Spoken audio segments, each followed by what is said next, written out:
2017년 한 해를 돌아보았습니다. 우리를 낙심하게 했던 사건은 무엇이 있는가? 한 해를 돌아볼 때 무엇이 우리를 한숨 짓게 합니까? 사실 오늘 말씀을 개인적인 좀 적용을 하면서 봤을 때 우리를 낙심케 했던 게 무엇인가 자기를 좀 돌아보는 시간을 가졌으면 좋겠습니다. 건강이 더 악화되어서 낙심하신 분들, 한 해 한 해 갈수록 허리가 아파오고 관절이 말을 안 듣고 내 장기가 점점 아파오는 이 건강의 악화로 인해서 낙심되는 분들이 있을 것입니다. 거울을 보면서 외모가 부쩍 늙어가는 자기의 자신을 보면서 낙심되는 분들이 저를 비롯해서 많이 있을 것입니다. 전 예전에 셀카 찍는 걸 참 좋아했는데 요즘은 잘 안 찍고 대리만족으로 저의 아들을 찍습니다.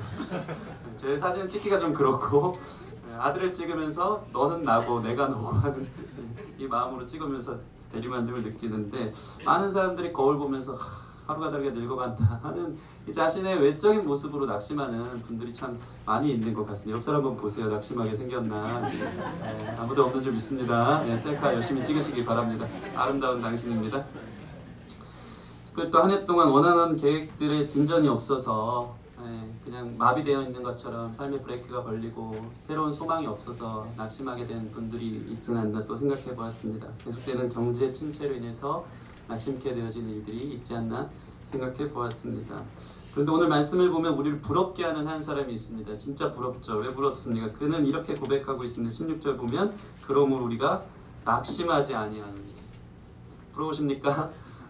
이 신앙의 은혜 가운데 우리를 초청한 줄 믿습니다.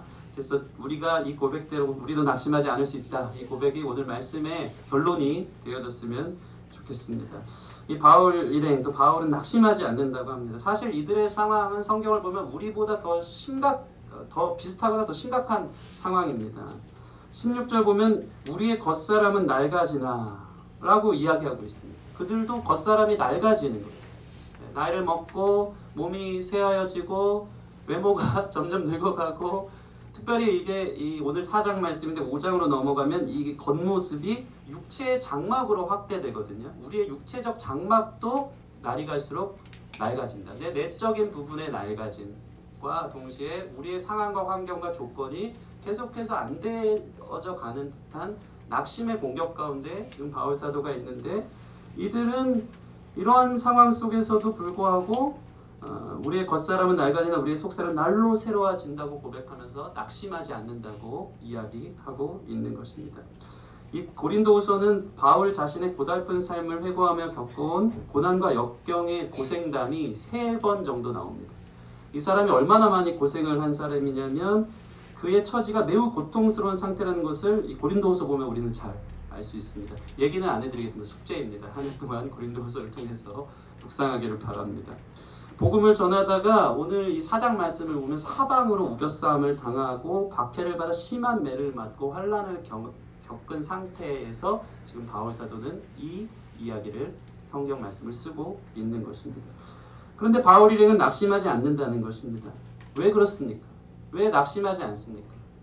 그들의 관심이 다른 데 있는 것입니다.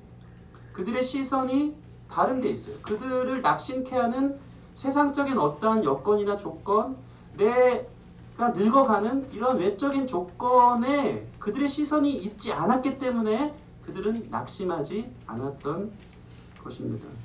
세상 사람들은 이 겉사람과 속사람이라고 바울은 이야기하는데, 겉사람은 말 그대로 껍데기죠. 이 모습이죠. 그리고 상황이죠. 속사람은 마음, 영적인 것을 이야기하는데, 세상 사람들은 당연히 자연인으로 태어났다. 다시 말해서 하나님의 영적인 구원과 확신, 영혼의 새로움을 경험하지 못했기 때문에 이 겉사람이 전부인 것처럼 살아갑니다. 우리 이곳에 있는 분들은 우리의 속사람이 무엇인지 아는 줄 믿습니다. 영적인 존재, 하나님과의 관계 안에서 새로운 인생이 시작되는 것을 믿는 존재로 우리가 이 자리에 있는 줄 믿고, 이 속사람에 대한 새로움에 대한 그 영적 갈급함과 사모함으로 이 자리에 있는 줄 믿습니다. 그런데 세상 사람들은 그걸 모른다는 거예요. 그래서 오늘날 세상을 가만 보면 이 겉사람의 우상에 빠져 있는 것 같습니다. 외모, 젊음, 자신의 겉으로 드러나는 어떠한 조건이 전부인 것처럼 거기에 혈안이 돼서 살아가는 수많은 사람들이 있다는 것입니다. 나이 들어 늙어가는 자신을 보면서 한없이 우울하게 시작하고, 그런 자신을 받아들이지 못해서 모든 피부에 신경을 쓰는 것이 오늘날 이슈인 것 같습니다. 어떤 방송인 이야기를 들었는데, 최근에 잘 나가는 의사를 만나서 결혼했는데 돈이 얼마나 많은지 그 방 한 칸, 아파트의 방 한 칸에다가 전부 다 피부 관리하는 이 사진에 봤는데 세탁기만한 피부 관리 시스템 기구가 방 가득히 이렇게 3개, 4대가 이렇게 있는 걸 제가 봤습니다. 이런 얘기 들으면 우리 여자 성도님들 부럽습니까? 네, 부러우면 지는 것입니다. 네, 부럽습니까? 졌어요. 네. 그런데 문제는 참 그 늙어가는 거 어떤 이거를 붙잡느라고 그게 전부라고 느끼면서 그거 붙잡다가 결국에는 더 비참하고 더 추해지고 이 마음에 이 기쁨이 없는 삶을 살아가는 수많은 사람들이 있다는 것입니다. 점점 낡아가는 자기의 상태를 보면서 낙심하고 걱정하고 주름살 피느라 정신없고 이 젊음이 이르면 곧 다 끝나는 거죠. 심지어는 오늘날 많은 사람들이 이 탄력 있는 몸매를 만들기 위해 젊음이 우상이죠. 몸스타그램을 올리기 위해 헬스하고 몸짱을 만들고 SNS에 올립니다. 근데 뭐냐면 가만히 보면 그 사람의 기쁨의 전부인 것 같아요. 그게 그 사람들의 전부. 그게 나. 이런 젊음, 이런 외모, 이게 나의 자랑, 이거 없으면 큰일 날 것 같은 그 모습이 그 사람의 전부인 거라는 생각을 할 때가 참 안타깝습니다. 물론 성경도 여러분 인정합니다. 육체의 연단은 약간의 유익이 있습니다. 여러분 젊음을 위해 여러분 열심히 노력하십시오. 피부 관리하시고 내년에도 헬스장을 1년치로 끊으시기 바랍니다. 그러한 일들이 있어 자기를 관리하십시오. 근데 중요한 게 있어요. 성경이 뭐라고 말합니까? 육체의 연습은 약간의 유익이 있으나 경건은 범사에 유익하니 금생과 내생의 약속이 있느니라. 하나님 믿는 사람은 이 겉사람보다 더 중요한 가치가 무엇인지를 볼 줄 아는 안목이 열리는 것인 줄 믿습니다.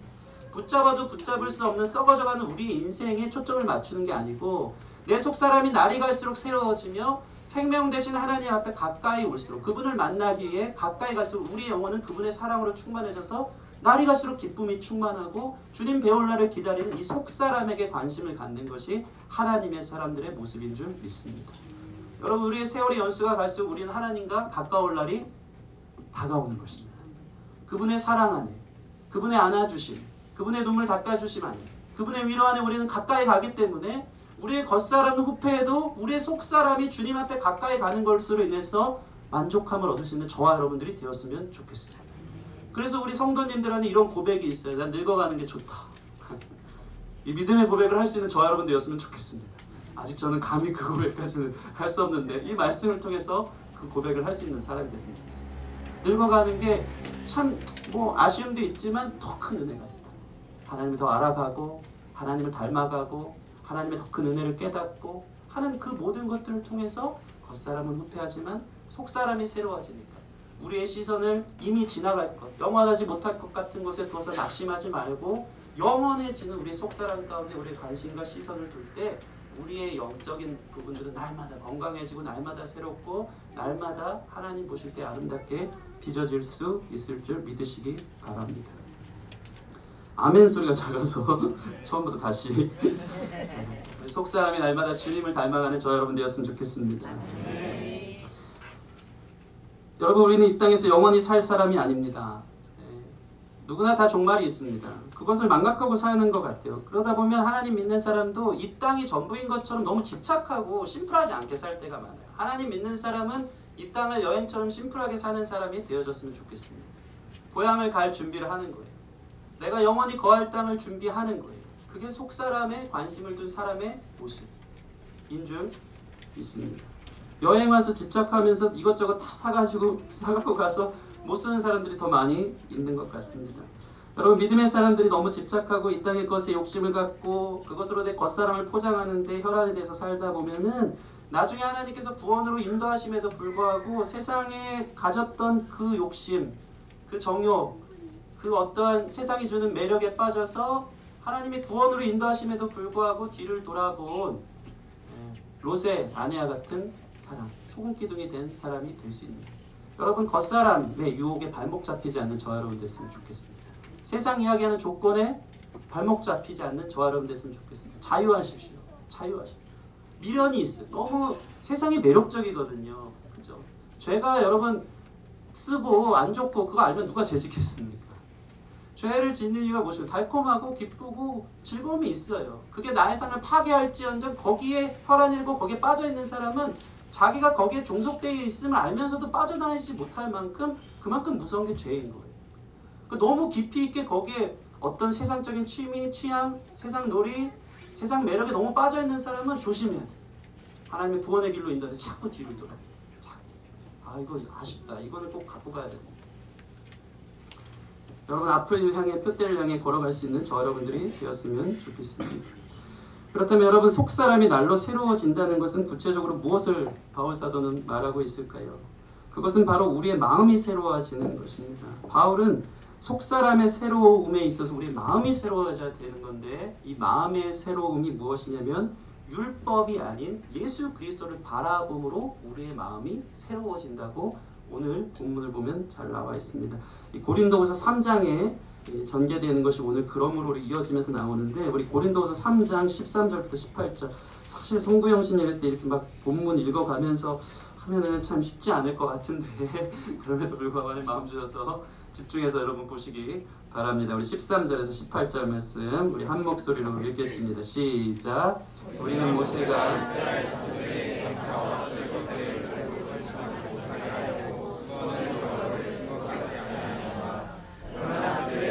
완고하여 오늘까지도 구약을 읽을 때 그 수건이 벗겨지지 아니하고 있으니 그 수건은 그리스도 안에서 없어질 것이라. 오늘까지 모세의 글을 읽을 때 수건이 그 마음을 덮었도다. 그러나 언제든지 주께서 돌아가면 그 수건이 벗겨지리라. 주의 영이 계신 곳에는 자유가 있느니라. 우리가 다 수건을 벗은 얼굴로 거울을 보는 것 같이 주의 영광을 보매 그와 같은 형상으로 변화하여 영광에서 영광에 이르니 곧 주의 영으로 말미암으리라. 이해가 안 돼도 제가 설명해 드릴 테니까 잘 들으시면 좋겠습니다. 모세의 수건에 대해서 이야기가 나오고 있습니다. 모세는 어떤 사람입니까? 그는 영광스러운 하나님의 사람이었고 하나님의 율법을 받은 사람입니다. 율법은 아주 영광스럽습니다. 왜냐하면 예수 그리스도의 구원하심이 있기 전 구약에 있어서는 이 율법을 지키는 것이 곧 선이고 구원이고 율법을 지키지 않는 것이 악이고 그것이 심판으로 이어지는 거예요. 율법은 다른 말로 이야기해서 구원의 기준이 되어질 수 있는 거죠. 얼마나 영광스럽습니까?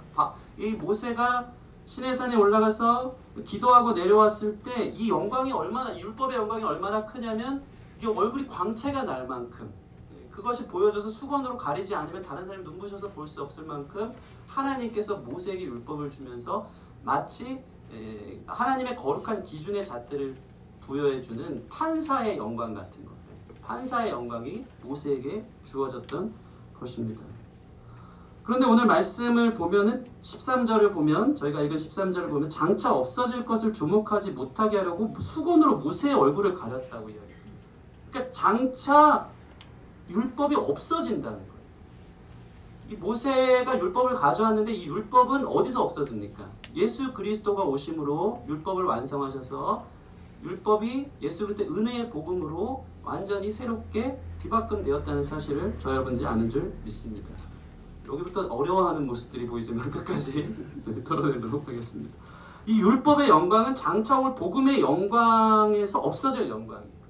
율법의 영광은 복음의 영광이 올 때 상대적으로 빛바래진 아무것도 아닌 것이 되는 건데 문제는 뭐냐면 이스라엘 사람들은 마음이 완고해서 그 영광, 모세의 율법의 영광이 전부라고 생각하는 거예요.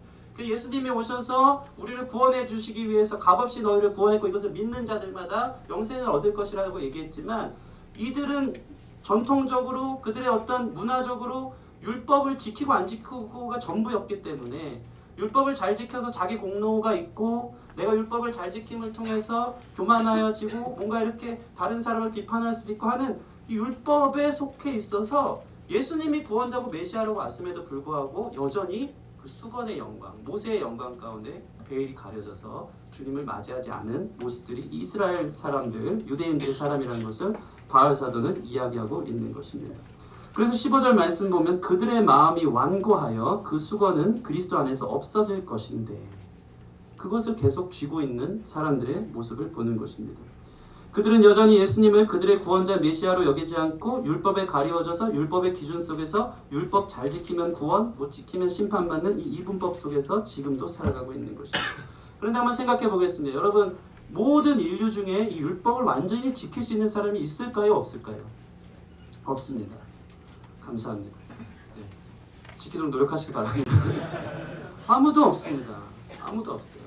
모든 사람이 죄를 범하였으면 하나님의 영광에 이르지 못한 거예요. 사실 율법은 지키라고 준 게 아니고 너희가 지킬 수 없다는 것을 예수님은 더 보여주고 싶었던 거예요. 왜?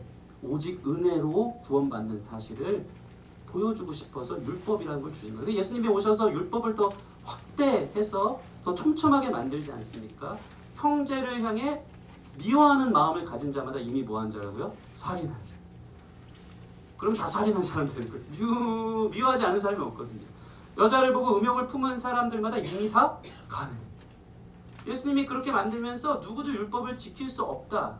그렇기 때문에 행위로 구원받는 것이 아니고 예수 그리스도를 믿는 믿음, 선물로 주어진 것인데 값없이 자격 없는 자에게 부어주는 그 은혜를 믿는 사람이 구원을 받는다는 놀라운 복음의 영광이 율법의 영광을 덮고 완성했다는 것입니다. 여러분, 이것이 우리 속사람 새롭게 되는 거랑 무슨 상관이 있습니까? 됐어요. 이제 여기까지 왔으면 됐습니다. 여러분, 주의 영이 오늘 그 본문 읽은 말씀을 보면 율법은 결코 우리를 자유케 하지 못하기 때문에 오직 주의 영이 계신 곳에 자유함이 있다고 말하고 있습니다. 이 복음이 속사람을 새롭게 한다는 것이 무엇을 말합니까? 저는 세월이 가면 갈수록 이 복음을 받을 자격이 없다는 사실을 깨달을 수밖에 없어요. 나이를 먹으면 먹을수록 목사가 됐음에도 불구하고 여전히 내 스스로 안에 내가 신앙생활을 10년, 20년, 30년 해서 내가 슈퍼 크리스찬이 돼서 율법을 다 지켜내고 예수님 원하는 방식을 잘 살아내는 게 아니고 복음을 발견하면 발견할수록 나는 한없이 낮고 천한 주님의 은혜가 아니고는 주님이 기뻐하는 삶을 살 수 없는, 한순간도 살 수 없는 연약한 존재라는 사실이 더 드러나던데요. 더 드러나는 거예요. 그 신앙의 연수를 20년, 30년 산다고 해서 내가 슈퍼 크리스찬이 되는 게 아니고 20년, 30년 살면 예수님이 슈퍼 예수님이고 나는 던지면 깨질 수밖에 없는 질그릇 같은 존재구나 라는 걸 깨닫는 거예요. 속사람이 새로워진다는 것은 무엇이냐면 이 복음의 은혜와 그 깊이와 높이를 날이 갈수록 깨닫는 거예요. 이렇게 신앙생활을 오래 했는데 내 겉사람은 늙어가면서 장로 딱지도 받고 목사도 해도 심지어 목사도 됐음에도 불구하고 여전히 죄와 씨름하고 있는 곤고한 내 인생을 바라보면서 내 인생 소망 없는데 이러한 나의 삶에 오직 은혜로 주신 복음이 나를 새롭게 했구나. 그 놀라운 사랑이 우리라고 날로 새롭게 하는 거예요.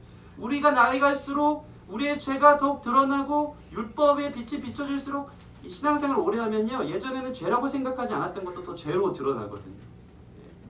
예전에는 버스 탈 때 동전 넣고 다니던 시절에 저도 살았거든요. 동전에 넣고 다닐 때 예를 들어서 80원이다. 그러면은 버스비 80원이다 그러면은 일부러 60원 넣고 돈이 없고 그래도 타고 들어가도 아무런 양심의 꺼리낌이 없는데 예수님 믿고 나면 어떻게 됩니까? 이게 꺼려지는 거예요. 내가 거짓말했구나. 속였구나. 주님의 거룩이 우리를 비춰줄 때마다 우리의 작은 죄들이 더 드러나기 시작하고 또 심지어는 여전히 고쳐지지 않는 우리의 죄성들을 바라보면서 나는 용납받을 수 없는 죄인인데 이런 나를 구원해 주셨다는 사실이 너무 커지는 거예요. 그래서 그분의 사랑이 더 커지고 그분의 은혜가 더 커지고 이런 나를 건져주신 주님의 사랑이 너무 크게 느껴지면서 내 속사람이 하나님을 향하게 되고 그것으로 인해서 우리는 날이 갈수록 새로운 신앙생활, 복음의 깊이, 복음의 영광의 빛을 경험하게 되는 속사람이 새롭게 되어진 사람이 되는 줄 믿습니다. 그래서 고린도후서 4장 7절 말씀 보시면 함께 읽어보겠습니다. 오늘 본문 중에 있는 말씀인데 고린도서 4장 7절 시작. 우리가 이 보배를 질그릇에 가졌으니 이는 심히 큰 능력은 하나님께 있고 우리에게 있지 아니함을 알게 하려 함이라. 아멘. 속사람의 새로움은 무엇입니까? 내가 약함이 곧 강함을 깨닫는 거예요. 난 질그릇인데 내가 신앙생활 10년 20년 죽으라고 한들 이 질그릇 같은 존재가 은그릇 금그릇으로 변하는 게 아니고 난 질그릇인데 이 질그릇 같은 곳에 보배로운 예수 그리스도가 담겼다는 사실을 깨달을 때 우리의 인생은 가치 있는 인생이 되는 거예요. 그때 우리는 은혜가 은혜 되어지고 이런 나를 사랑하신 주님의 은혜 앞에 감사하며 살아가는 삶이 되는 줄 여러분 믿으시기 바랍니다. 그래서 나이를 먹어갈 때는 먹어가면서 제가 느끼는 건 뭐냐면 자격 없는 나를 사랑하시는 하나님의 사랑이 더 큰 걸 느끼는 거예요. 이런 나를 용납하시고 지금도 변함없이 인도하시고 이끌어주시는 주님의 구원의 사랑, 아무 자격 없는 나에게 주시는 그 사랑이 커져서 삶이 행복하고 기쁘고 심지어는 나이 먹으면 어떤 일들이 벌어집니까? 삶의 수많은 일들이 이 그리스도의 사랑을 깨닫게 하는 것들이 되더라고요. 제가 결혼을 했는데 결혼하고 제 아내를 사랑하면서 제가 깨달은 놀라운 사실이 있어요. 그게 무엇입니까? 아, 예수님이 나를 이렇게 사랑했구나. 여러분, 남편들 아내를 그렇게 사랑하는 것을 경험하시기를 바랍니다. 경험하시길 바랍니다. 제가 예전에 이 예화는 여기 안 적혔는데 큰일 났습니다. 성령께서 시키는 줄 알고. 예전에 연애할 때였는데 저희 어머니가 이제 저희 사모님과 교제하는 걸 이제 반대했습니다. 누구나 처음에는 반대합니다. 색안경을 끼고 내게 오는 것들을 반대하는데, 한 번은 여름이었는데 저희 와이프는 이 밤에도 선풍기 틀고 자는 게 유명했습니다. 밤에 자기 전에 뜨겁게 연애를 하면서 통화를 하면은 꼭 선풍기 소리가, 그 전화기 소리가 이렇게 들어오는 거예요. 방도 좁고 창문 다 닫고 자고, 지금도 한여름에도 솜이불을 다 덮고 잘 만큼 유명합니다. 근데 선풍기를 틀고 잤다는 갑자기 두려움이 밤새 저에게 들어오기 시작하는 거예요. 그래서 큰일 났다. 선풍기 틀고 솜잎을 덮고 그 여름에 자면은 뭔가 문제가 생기겠다는 괜한 두려움이 제 안에 생기기 시작하면서 어머니가 새벽 기도를 간 틈을 타서 저희 와이프는 저쪽 단지에 살고 있었는데 거기까지 거의 슈퍼맨처럼 달려가기 시작해서 너무 죄송합니다. 네, 처음 듣는 얘기시죠? 네. 괜히 했어. 슈퍼맨처럼 달려가기 시작한 거예요. 달려가서 창문을 두들겼어요. 한참 두들겨도 나오지 않는 거예요. 제 두려움은 극대화돼서 죽었다. 분명히 죽었다. 선풍기 바람 쐬다. 아, 큰일 났다. 큰일 났다. 그래서 두들기는데 한 5분, 10분이 됐는데 그제서야 문을 너무 깜짝 뭐야 하는 거예요. 그때 제가 창문을 닫으면서 됐어, 살았으면 됐어 하면서 혼자 삐져가지고 다시 집으로, 어머니 올 시간이 돼서 새벽 예배가 맞죠. 어머니 올 시간이, 저는 집에서 자고 있었어야 됐기 때문에 막 달려오는, 좀 이렇게 청승을 떠는 것 같지만 그때 막 집으로 달려오면서 갑자기 눈물이 나기 시작하면서 이 열정을, 제 안에 있는 이 사랑의 열정을 보냈어요. 예수님이 나를 이렇게 사랑하시겠구나. 원래 은혜도 안 되고 감동돼. 괜히 했어. 아니, 저는 그게 너무 감동이었어요. 제 안에 납득도 안 되고 해석도 안 되고, 그래서 말씀만 제대로 전해야 된다는 하나님이 좋겠습니다. 아니, 제 안에 감동이 나서 그 밤에 누구 죽을 것 같다는 생각, 누가 보면 얼마나 웃겨요. 오바잖아, 오바. 그런 오바가 어딨어. 근데 정말 막 이 마음에 진짜 빤스바람으로 달려가가지고 살았냐 죽었냐 확인하자마자 살았으면 됐어. 그 마음을 갖고 내가 돌아보면서 내 안에 이런 열정이 있으면서 하나님이 나를 이렇게 사랑하시겠구나, 이 마음을 주셨다는 것을 깨닫는 거예요. 연애하면서도 그리스도의 사람들이, 이제 은혜로 해석하려고, 연애하면서도 그리스도의 사람들은 이 하나님의 사랑을 경험하는 거예요. 하나님이 나를 이렇게 사랑하는 거예요. 그게 똑같은 사건을 보고서도 우리의 해석이 달라지면서 우리가 은혜로 되어지는 거예요. 아이를 낳고 보니까 아이를 보면서 예수님을 묵상해요. 그 아이를 보면서 이게 연수가 돼서 제 아이, 닮은 아이를 보면서 하나님이 나를 이렇게 사랑하겠구나. 하나님이 나를 이렇게 정말 이 아이가 강에 빠져 죽으면 내가 목숨이라도 아깝지 않을 만큼 건져내겠구나. 이런 사랑을 제가 결혼하고 아이를 낳지 않으면 언제 생각했겠습니까? 깨달았겠습니까? 나이를 먹어가면서 이루어지는 수많은 우리의 일상의 이야기들이 나를 향한 구원의 사랑으로 해석되어지면서 날마다 이 속사람이 강건해지고 기뻐지고 행복해지는 거예요. 여러분, 이것이 구원받은 하나님의 사람들에게 주시는 큰 특권인 줄 믿습니다. 모든 것이 아내를 사랑하는 것이 마치 예수께서 교회를 사랑하는 것 같이 사랑하는 것을 발견하게 되어지는 하나님의 영광을 보게 됩니다. 아이를 사랑하면서 하나님이 그 자녀를 품으시는 것 같은 사랑이 무엇인지 깨달아가는 거예요. 그러니까 나이 먹는 게 너무 재밌어요. 나이 먹는 게 재밌어요.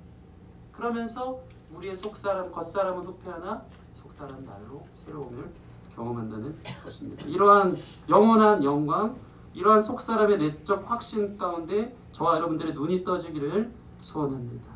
그래서 고린도후서 4장 6절이 이렇게 나와 있습니다. 같이 한번 읽어보겠습니다. 고린도후서 4장 6절 앞에 있습니다. 시작. 어두운 데에 빛이 빛이라 말씀하셨던 그 하나님께서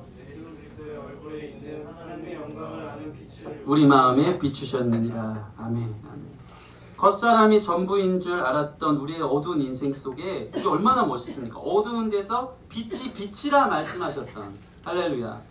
빛이 있으라. 어두움, 아무것도 모르는 전적무지, 우리의 속사람이 무엇인지 모르고 영원한 삶이 무엇인지도 몰랐던 우리를 향해 마치 태초에 하나님이 천지를 창조하시며 빛이 있으라 했을 때 땅의 모든 혼돈이 사라지고 그 가운데 어둠이 빛이 밝혀졌던 것처럼 오늘 이 말씀을 하는 거예요. 4장 6절 어두운 데서 빛이 빛이라 말씀하셨던 그 하나님께서 예수 그리스도의 얼굴에 있는 하나님의 영광을 아는 빛을 우리 마음에 비추셨느니라. 이 영광의 빛이 비춰지는 사람은 속사람이 새로워지는 그 기쁨을 인해서 날마다 주님 앞에 나아가는 기쁨과 감격 가운데 살아가는 인생이 되는 것입니다. 무엇을 봐도 영광의 빛이 비춰지고 그리스도를 알게 되어지는 놀라운 깨달음 가운데 나아가는 그 빛을 비추는 창조의 놀라운 역사 우리 마음 가운데 이 시간 일어나기를 주님의 이름으로 축원합니다. 깨닫기를 원하는 영원한 삶이 있다는 것을 빛을 비춰서 보는 것.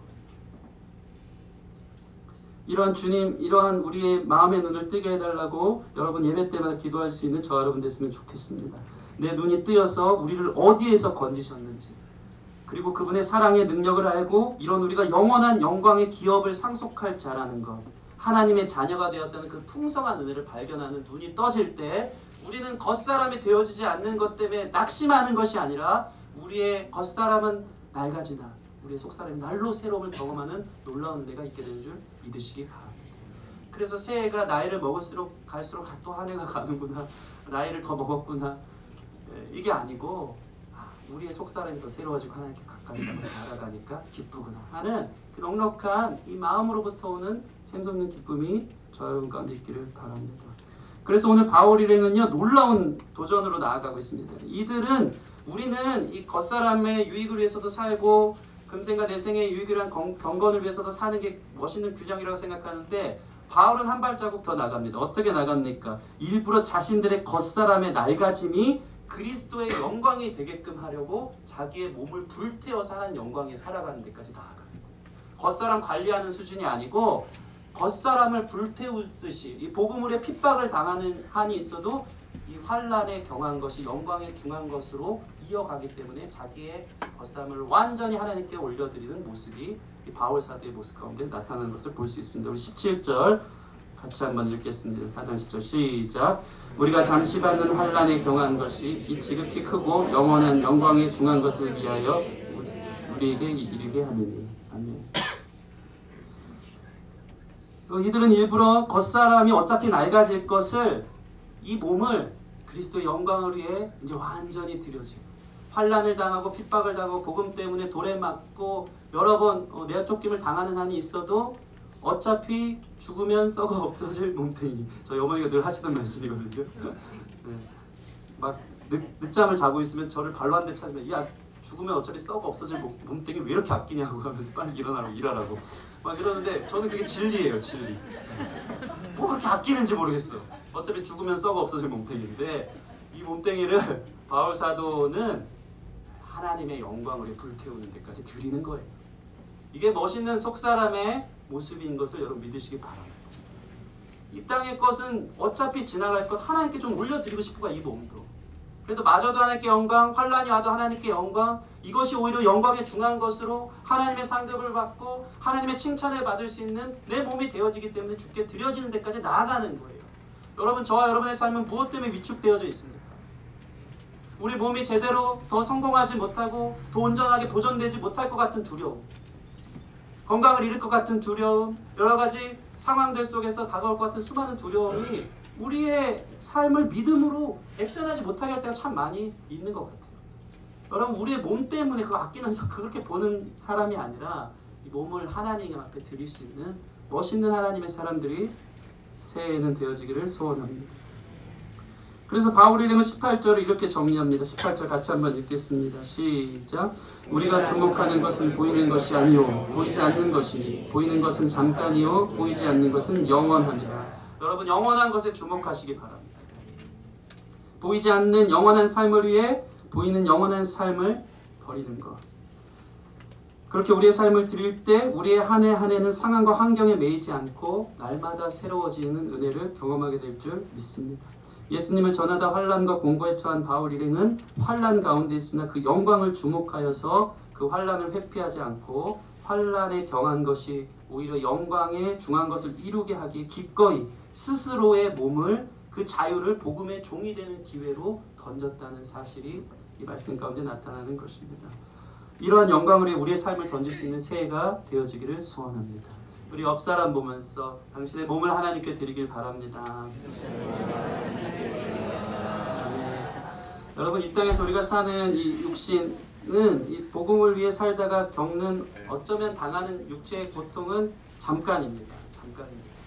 저희 교회에 올해 이제 행정고시를 패스한 한 청년이 있는데 그 청년하고 한번 식사를 하는데 그러더라고요. 목사님 3년 동안 그런 얘기 안 했었어요. 늘 밝은 청년이고 교회 봉사 주일 빼먹지 않고 늘 했던 청년인데 그 친구가 그 얘기를 하더라고요. 목사님 3년 동안 너무 힘든 시간이었대요. 아무나 되는 게 아니죠. 그냥 머리가 똑똑해서 되는 게 아니고 노력하면서 자기와의 이 뼈저린 그 시간들을 갖더라고요. 3년 동안 앉아서 공부하면서 이 골반뼈가 다 돌아갈 정도가 되었다고 하더라고요. 그러니까 보는 거랑 다릅니다. 그만큼 노력하면서 그 시간을 한 거예요. 그 시간이 너무 길고 지루하고 힘들었대요. 자기와의 싸움이었대요. 그런데 지나고 나니까 잠깐이야. 지나고 나니까 붙고 나니까 그 과거에 내가 어려웠고 힘들었던 것이 언제 그랬냐는 듯이 너무나도 다 잊혀지고 완전히 보상받은 게 딱 한순간 부모님하고 통화할 때 엄마 나 합격했어. 그 말이 그동안 3년 동안에 있었던 모든 고생이 완전히 사라질 만한 완전한 보상이라고. 저 보상 다 받았어요. 그래도 부모님이랑 통화하면서 엄마는 합격했어요. 여러분, 우리의 삶도 마찬가지인 줄 믿으시기 바랍니다. 잠깐 지나가는 우리의 육체의 몸, 고되고 힘들지만 그리스도의 영광을 위해 우리의 몸을 드릴 때, 하나님 앞에 드릴 때, 하나님께서 우리를 안아주시는 그 천국의 소리를 만났을 때, 와, 진짜 잠깐이었네. 진짜 잠깐이었네. 그리고 주님의 위로가 우리의 보상되는 것을 믿으시기 바랍니다. 주님이 눈물 닦아주시면 그동안 그렇게 주님 때문에 고통하고 힘들고 세상과 분투하면서 거룩하기 위해, 흠없기 위해 하나님의 자녀로서 세상 가치를 따라가기 위해 살았던 모든 눈물들 하나님이 닦아주실 때 다 보상됩니다. 다 보상됩니다.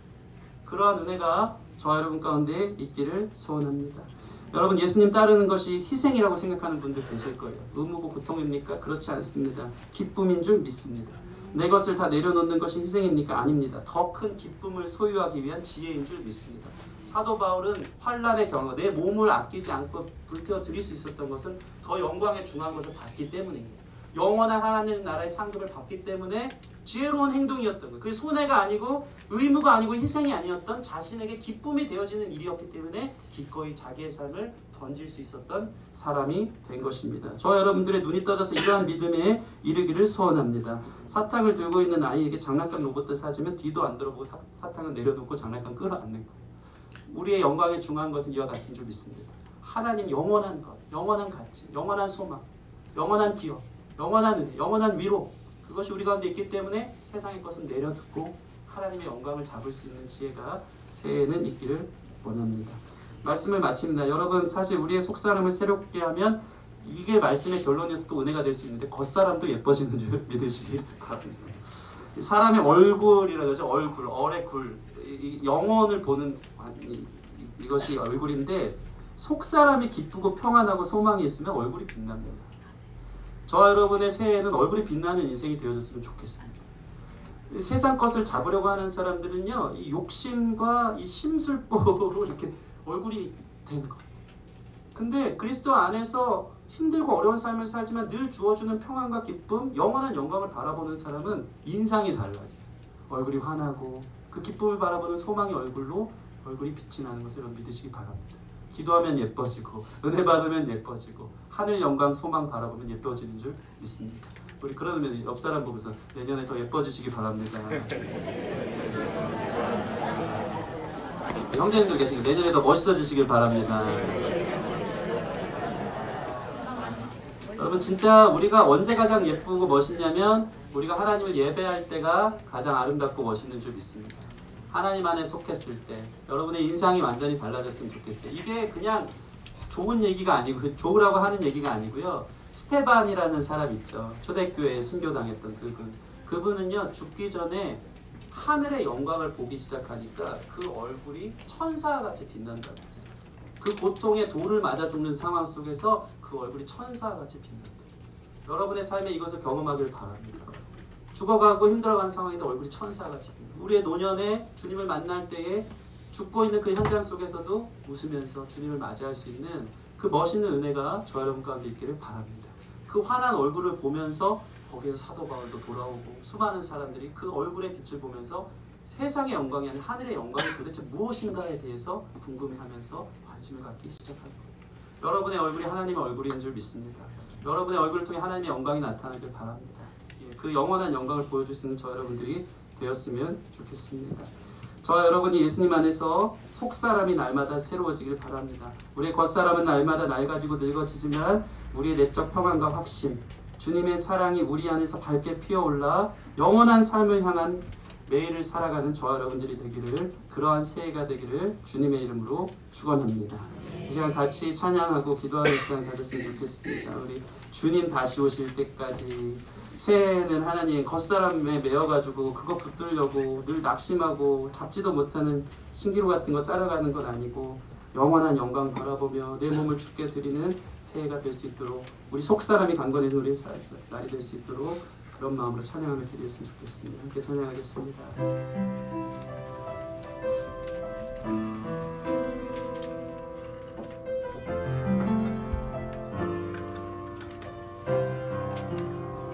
주님 다시 오실 때까지, 주님 다시 오실 때까지 나는 이 길을 가리라.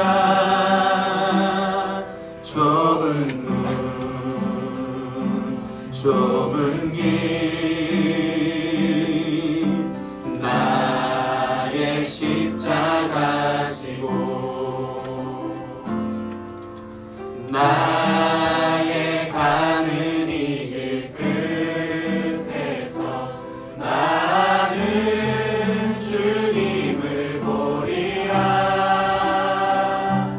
영광의 내 주님 나를 맞아주시리. 주님 다시 오실 때까지 나는 일어나 달려가리라. 주의 영광 온 땅 덮을 때 나는 일어나 노래하리. 내 사모하는 주님 온 세상 구주시라. 내 사모하는 주님 영광의 왕이시라. 주님 다시 오실 때까지, 주님 다시 오실 때까지 나는 일어나 달려가리라. 주의 영광 온 땅 덮을 때 나는 일어나 노래하리. 내 사모하는 주님 온 세상 구주시라. 내 사모하는 주님 영광의 왕이시라. 지금 같이 기도했으면 좋겠습니다. 새해 주시는 말씀이 무엇입니까? 붙잡지 못할, 잠깐 있다 사라질 것 같은 화살같이 지나가는 인생, 안개같은 인생에서 뭐하러 그렇게 겉사람에 치중하고 금방 낡아지고 없어질 것이 전부인 것처럼 그거 쥐고 살려고, 그 물질, 그 외모, 그 성공, 그 인기, 그 세상이 이야기하는 그 무엇, 그 복음의 영광과는 비교도 안 되는 그 작은 것에 목숨을 걸고 그게 전부인 것처럼 살다 보니까 낙심이 되고 이게 안 되니까 내 인생이 안 풀린다는 그 믿음 없는 우리의 상황들이 있었다면 하나님 다시 한번 우리의 눈을 떠서 영광의 중한 것을 보게 하여 주시옵소서. 우리가 주님 앞에 서는 날에 올 때에 우리의 인생이 하나님 부끄럽지 않고 잘했다 칭찬받고 주님이 안아주시며 눈물 닦아주시며 우리에게 주님의 위로의 보상을 주실 것을 우리 기다리며 우리의 속사람에 관심을 갖게 하여 주시옵소서. 영원한 곳에 눈을 뜨고 우리의 속사람이 날마다 복음으로 새로워지고 우리의 속사람이 새로워지니까 우리의 몸 또한 주님 앞에 드려지는 인생으로 우리의 한 해를 살아갈 수 있도록 앞으로 주어지는 주님이 우리를 부르시는 날까지 그렇게 살아갈 수 있도록 주님 인도하여 주시옵소서. 그런 자에게 낙심이 없는 줄 믿습니다. 그런 자에게는 후회가 없는 줄 믿습니다. 아무리 고통과 어려운 상황이 있어도 그 모든 것을 통해 하나님을 향한 소망이 세워지는 줄 믿습니다. 하나님 주께 눈을 돌리게 하여 주시옵소서. 우리 함께 기도하며 나아가겠습니다. 하나님 도와주시옵소서. 살다 보면 아버지 먹고 사는 문제 너무 중요하고 사람들과 비교하면서 세상이 주는 상대적인 어떠함들이 우리 가운데 너무 중요하게 다가와서 그게 없어서 낙심할 때가 너무나도 많이 있습니다. 하나님 내 조건과 상황들 바라보며 낙심하는데 오늘 주님께서 오늘 말씀을 통해 너희의 겉사람은 붙잡을 수 없고 날이 갈수록 후퇴하고 낡아지나 너희 속사람은 날로 새롭도다. 우리의 마음을 다르게 되기를 원합니다. 우리의 마음은 변함이 없고 우리의 영혼은 날이 갈수록 새로워지며 우리의 영혼은 날이 갈수록 하나님께로 가까이 가고 우리의 영혼은 날이 갈수록 하나님을 준비하는 영혼들이 되어지길 원하오니 속사람의 새로움으로 말미암아 날마다 기쁘고 평안하고 강건한 우리의 인생의 눈을 들일 수 있도록 주님 축복하여 주시기를 간절히 바라고 원합니다. 왜 이렇게 아버지 세상 교권과 상황이 되게 중요한지요. 아버지 그것이 없으면 죽을 것 같아 내려놓지 못한 우리 삶을 주님 모르겠습니다. 주여 주여 우리의 수법자들이 몸을 주님 앞에 하나님 올려드릴 수 있는 삶이 되게 해주셔서 영혼을 준비하는 삶 하나님 지혜로운 기타를 하는 삶 하나님 부르시는 날을 준비하는 모든 인생을 될 수 있도록 주님께서 축복하여 주시기를 원합니다. 하나님 하나님의 사람임에도 불구하고 세상을 너무나도 쫓아다니고 하나님 거기에 매여서 우리의 마음의 낙심이 늘 세상적인 조건과 상황 되어지지 않는 것들에 눌려있고 그래서 한 해가 안 풀렸다고 복받지 못했다고 우리 앞에 하나님의 영광 복음의 영광 영원한 하나님 나라의 기업이 있음에도 불구하고 우리의 눈이 가려워져서 하나님 세상복 하나님 주지 않았다고 실망하며 하나님 앞에 낙심했던 우리의 모습들이 있지는 않습니까? 하나님 우리를 불쌍히 여겨 주시옵소서. 빛이 있으라 주님 말씀하신 것 우리의 마음의 눈이 띄어지게 하여 주셔서 덧없이 지나가는 세상 만사 붙들려고 사는 사람 아니고 하나님 우리 속사람이 날이 갈수록 새로워지고 복음으로 새로워지고 해가 지날수록 우리가 속사람이 날이 갈수록 강건해지며 하나님께로 가까이 나아갈 수 있는 우리 인생이 되어져서 하나님 주님 앞에 섰을 때 잘했다 칭찬받을 수 있는 모든 우리의 삶이 될 수 있도록 인도하여 주시옵소서. 새해에는 우리 모든 성도님들이 좀 그렇게 살았으면 좋겠습니다. 세상적으로 안 되더라도 낙심하지 않고 그 모든 것 합력해서 우리를 구원으로 인도하시고 우리의 삶을 은혜로 덮어주시고 우리를 향해 초청하시고 부르시는 주님의 음성이 우리로 하여금 소망이 있고 살게 하고 기쁘고 행복한 한 해를 살아갈 수 있는 데 이를 수 있도록 주님께서 인도하여 주시기를 원합니다. 속사람이 더욱 새로워질 수 있도록 경건에 창념하는 우리 모든 성도님들이 될 수 있도록 주님 또한 특별히 축복하여 주시옵소서. 세상이 아닌 하늘을 향해 눈이 떠지는 한 해가 되게 하여 주시고 이 땅의 가벼운 것 아닌 영광의 중한 것을 바라볼 수 있도록 보이지 않는 하나님 나라에 관심을 가질 수 있는 새로운 시선이 우리 가운데 띄어질 수 있도록 새해 주님께서 역사하여 주시옵소서. 그래서 우리의 겉사람은 날이 갈수록 낡아지나 우리의 속사람은 날이 갈수록 새롭도다 고백할 수 있는 사는 것이 참 재미있는 주님 볼 날이 두렵지 않고 기대되는 우리의 모든 삶이 될 수 있도록 주님 축복하여 주시옵소서. 감사함이 예수님 이름으로 기도드립니다. 아멘.